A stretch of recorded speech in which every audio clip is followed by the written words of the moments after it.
Eto na nga mga chong, marami tayong basketball updates! Barangay Ginebra, ano ang pinaplano? Kukuha ba ng bagong big man sa trade? Barangay Ginebra, gumalaw na naman sa trade. Gumalaw na rin ang Magnolia Hotshots. Nitong mga nakalipas na araw bago magsimula ang PBA Rookie Draft, nang unang gumalaw ang Barangay Ginebra para sa isang blockbuster trade kung saan binitawan nila ang kanilang mga star players na sila Christian Stan Hardinger at Stanley Pringle. Pero hindi pa nga tapos ang SMC, lalong-lalo na itong Barangay Ginebra sa pagre-rebuild ng kanilang lineup. Alam naman natin, sa pagkawala ni Christian Stan Hardinger sa Barangay Ginebra, ay problema ni Coach Tim Cone ngayon ang kanilang frontcourt position. Tanging si Japet at Isaac Gungalang ang kanilang pupwedeng maasahan sa loob ng painted area. Kaya naman, kumilos na nga ang Barangay Ginebra dahil ayon sa ating mga trusted source ay binitawan na ng Ginebra si Sydney Onwabere papunta ng Northport Batampier. Kinumpirma na rin yan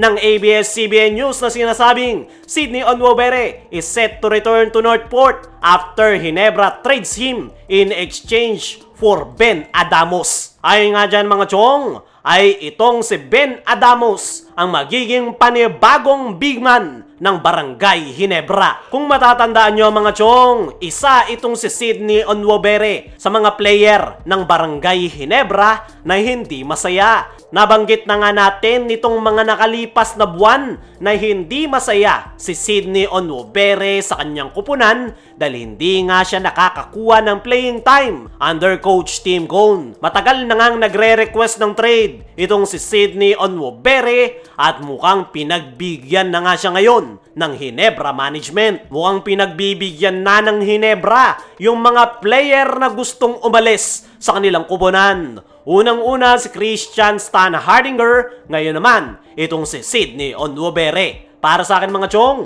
okay na rin na na-trade si Sydney Onwabere dahil mas mailalabas niya ang kanyang laro sa Northport Batampier. At hindi pa nga dyan nagtatapos ang galaw ng SMC dahil ito namang kanilang kapatid na Magnolia Hotshots ay gumalaw na rin sa trade dahil ayon naman mismo sa Spin.ph, Magnolia acquires Lucero by trading Halalon Trotter to Northport.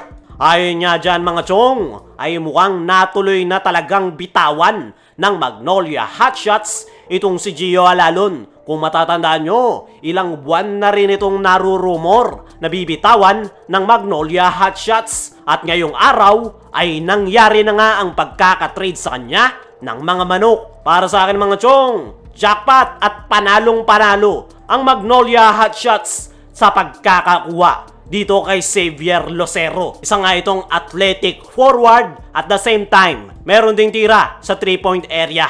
Napaka-versatile na player, kaya naman nakakuha ng isang quality player ang Magnolia Hotshots. Para naman sa Magnolia Hotshots fans, tahan na ang kakaiyak sa ginawang trade ng Barangay Ginebra. Sila nga yung numero 1 nagsasabi naghahaman daw ang Ginebra pagdating sa trade at sinasabing hindi daw priority ng SMC ang kanilang kupunan. Pero tingnan nyo naman ngayon, gumalaw na ang Magnolia Hotshots at nakakuha nga sila ng quality player sa katauhan nitong si Xavier Lucero. Ayon pa nga sa mga source, hindi pa nga daw tapos ang Magnolia Hotshots pagdating sa trade. Merong pang upcoming trade ang Magnolia Hotshots, ganun din naman ang Barangay Ginebra. Barangay Ginebra, ano ang pinaplano? Kukuha ba ng bagong big man sa trade? Ano nga ba ngayon ang kanilang pinaplano? May susunod ba na galaw ang Ginebra para kumuha ng big man? Sa nakalipas nga ni PBA Rookie Draft, ay puro gwardya ang kinuha ni Coach Tim Cone. Nauna dyan si RJ Abarrientos, tapos yung second, third at fourth pick nila ay puro rin gwardya. Kaya naman maraming Barangay Ginebra fans ang nagtatanong, ano ang plano ng Ginebra? May plano pa ba silang kumuha ng big man sa pamamagitan ng trade? As of now nga mga chong, ay wala pa tayong balita na gagalaw ulit ang Barangay Ginebra pagdating sa trade. Pero napakalaki nga ng chance na kumuha ng isa pang bagong big man si Coach Tim Cone. Dahil kung titingnan natin yung kanilang kasalukuyang lineup ngayong wala na si Christian Stan Hardinger ay tanging si Japet Aguilar at Isaac Go na lang yung po pwedeng maasahan ni Coach Tim Cone sa loob ng painted area. At magiging malaking problema yan sa paparting na panibagong season, lalo na't naglalakihan na yung mga ibang kupunan gaya ng Converge 5 Rexers na puro malalaki ang kinuha this PBA Rookie Draft. Kaya naman, naniniwala ako mga chong na hindi pa tapos yung galawan ng Barangay Ginebra pagdating sa trade. I-expect natin mga chong na magkakaroon pa ng balasahan sa Barangay Ginebra dahil panigurado naman hindi nila iiwan ng butas ang kanilang painted area na iniwan ni Christian Stan Hardinger. Although okay naman si Isaac Go as a big man, pero ang laro talaga nito ay more on outside shooting at undersize ito para maging sentro. Sa ngayon ay tanging si Japet Aguilar ang nakikita nating pwedeng makatulong sa Barangay Ginebra pagdating sa loob ng painted area. Ang tanong, kakayanin ba ni Japet na makipagsabayan sa mga naglalakiang imports nang siya lang mag-isa?